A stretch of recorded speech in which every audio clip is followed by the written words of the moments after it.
This is IGN. An excellent blend of cozy life sim and action-adventure RPG that rarely stops surprising. This is your IGN review of Fantasy Life I, The Girl Who Steals Time by Travis Northrop.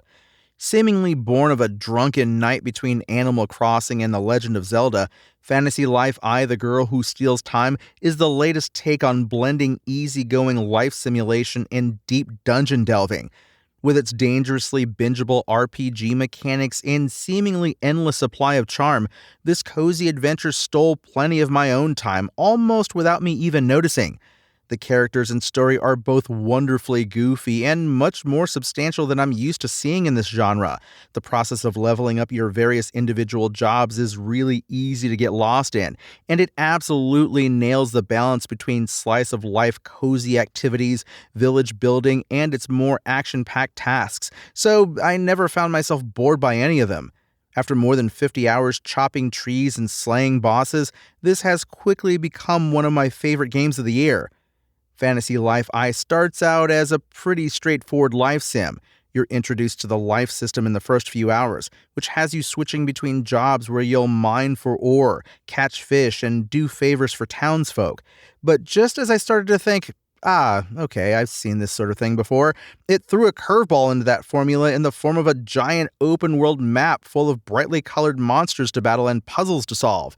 Then, just a few hours after that, it sent me to an island to build my own village, lulling me back into a false sense of understanding, before once again pulling the rug out from under me by introducing roguelike dungeon crawling mechanics. This process of familiarity, followed by delightful surprise, repeats itself again and again, to the point where I was never sure what the next hour would bring. Chopping trees to increase my woodcutter skill and gather wood seems like a fairly straightforward affair, until you run into a giant, ominous tree boss that doesn't want to be cut down. Even after the credits have come and gone, Fantasy Life I continues to introduce new things to chase, which is just nuts. But what's more shocking is just how well many of these disparate activities work. It's usually a pretty big red flag when a game tries to cram this much in, as it risks spreading itself too thin and not doing any one of them particularly well. But by the time I found myself delving into procedurally generated dungeons filled with a mix of combat encounters and cozy activities reimagined as boss fights, like a fishing mini-game against an extremely elusive megafish, I was in disbelief by how well Fantasy Life I pulled everything off. Fantasy Life I also has a surprisingly full story involving time travel, dragons, magic, and the strange mysteries of a fantasy land called Reveria. Though you'll spend some of your time saving the world in the main story, much of your attention will be paid to the day-to-day business of leveling up your skills and helping out the residents of Reveria. Like any good life sim, once you start the grind, it's quite difficult to put down, as you leap from one profession to the other, unlocking new abilities, materials, and schematics as you go. The open areas you're let loose to explore are brimming with resources to collect, enemies to fight, and the rare, extremely light puzzle to solve. They are very effective as a more adventurous outlet after hours of crafting and chatting with townsfolk. You'll scale mountains to reach a rare mineral you saw glinting in the distance, chase down mimics filled with loot, and find little shrines that unlock companion characters when you complete their minigame, like a game of Simon Says or winning a timed boss battle.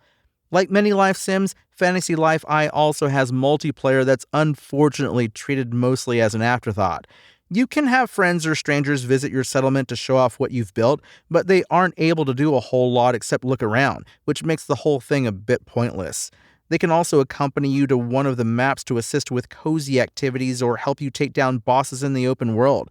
But for whatever reason, these sessions are timed. They force you to end the activity after 30 minutes, regroup and launch again, which is just really odd.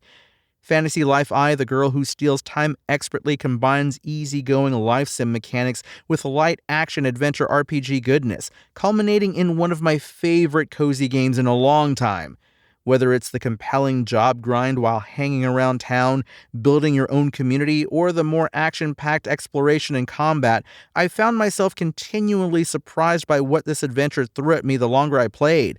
I was happily sinking hours into chopping down trees and picking flowers, and got oddly invested in its goofy but compelling story. As far as having your time stolen goes, you could do a whole lot worse. Fantasy Life I, The Girl Who Steals Time's IGN score? 9 out of 10. Thanks for listening to IGN. My name is Tony Jackson, and for the latest game and movie reviews, visit us at IGN.com. Spoken Layer.